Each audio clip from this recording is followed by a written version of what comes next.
Hello, everyone. John Bruna here with the Daily Quote. Such a joy to be with you on this day after Christmas. That's when I'm recording this.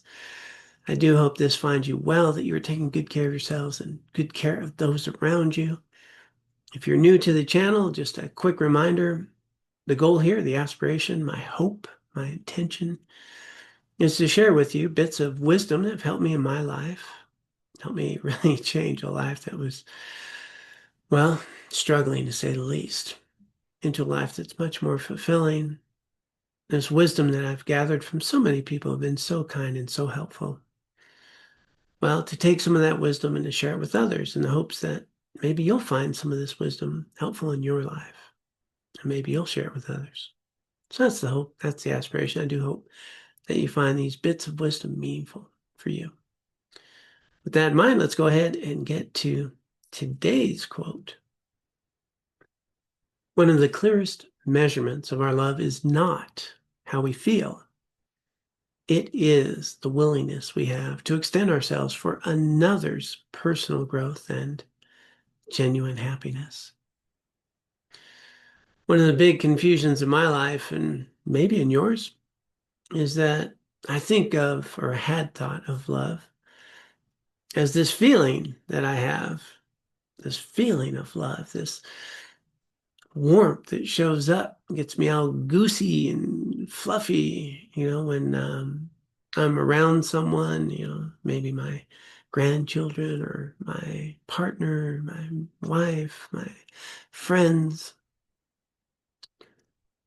And yeah, I love them. They make me feel like this.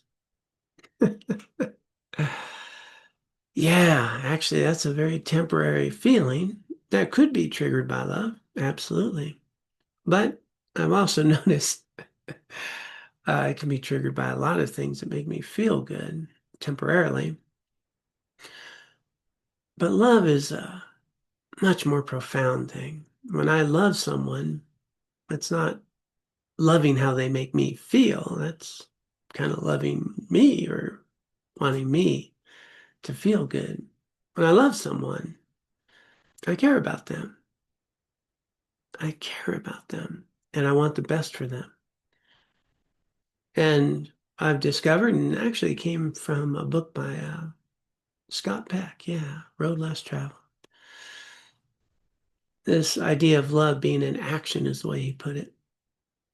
And it has to do with one's willingness to extend oneself, or I think his words were for their spiritual growth.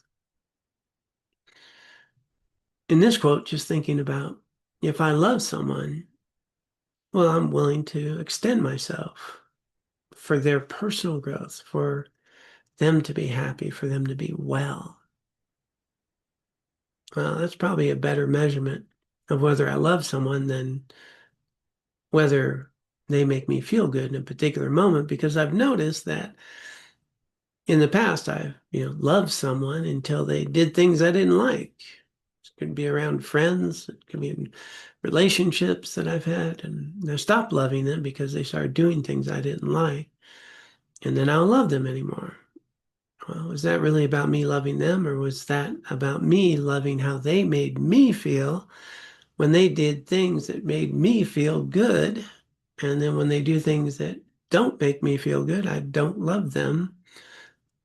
You can see where none of that has anything to do with loving them. It has to do with me trying to enjoy people and things and events that make me feel good.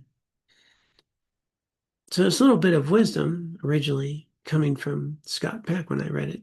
I don't know, check over about 40 years ago now.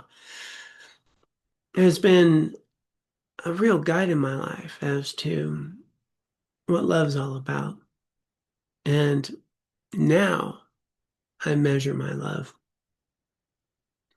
understanding that love has to do with my commitment to the healthiest possible interaction with another.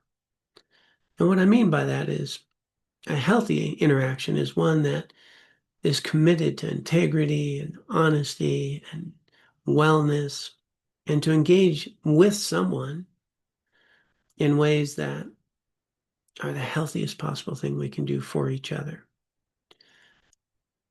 That's how we get genuine happiness, right? We do things we feel good about, not just simply things that make us feel good. And so acts of love sometimes are boundaries. I really want someone to be healthy and well, so I'm not going to empower them to do unhealthy things, harming me or others. But let them know that I value them, but this is inappropriate, this behavior, and I care about you. And when we can engage in our interactions in a healthier way, and I do hope that happens, we can be in our lives with each other. But until then, no, because I care about you. Love is sometimes sharing the difficult things instead of enabling unhealthy behaviors. And then on the other side, it's the willingness to actually do some tough stuff to help someone be well instead of my own self-centered way of looking the other way or being too busy and I have my things to do instead of setting that aside and, being the kind of friend I would like to be, being the kind of partner I'd like to be, being the kind of husband I'd like to be. So understanding love is recognizing that these healthy actions, whether I'm doing the dishes, well, doing the dish is not a chore. It's the opportunity to be the kind of partner in the relationship, the husband I want to be, that I value. I want to be a good partner. I get to do the dishes. That's a joy, not an effort.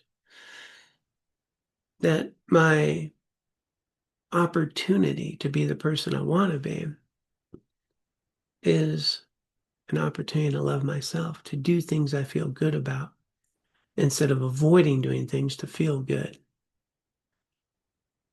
A good expression of love for myself is my willingness to extend myself to engage in effortful activities that support my deepest values and the person I want to be. And the funny thing about that, when I understand that doing what I used to call chores or difficult things, getting a degree, going to work, whatever, being, household work or the yard work or whatever it is, giving people rides. Well, it used to be effortful. When I recognize it's actually loving and helping me be the person I want to be, it actually contributes to life that I want to live. Not much effort there. It's valuable, it's important. So, this understanding about the action of love instead of identifying with just a temporary feeling that will come and go, which can be triggered by genuine love.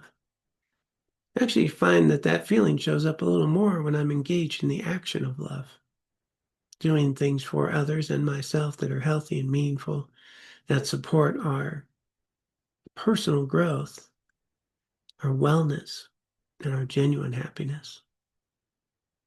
Doing healthy things, the action of love, living in alignment with my values, and being a person I feel good about instead of just doing things to make me feel good. With this understanding of love, wow, it's radically transformed how I get to live my life and even how I do the dishes. Hope you find this helpful. If you'd like some more resources, you can come check out the website, ameaningfullife.us. Ameaningfullife.us. We have lots of resources there to live with care, for yourself and others in ways that are truly productive. Thanks so much for all the goodness you bring to the world. Please be well.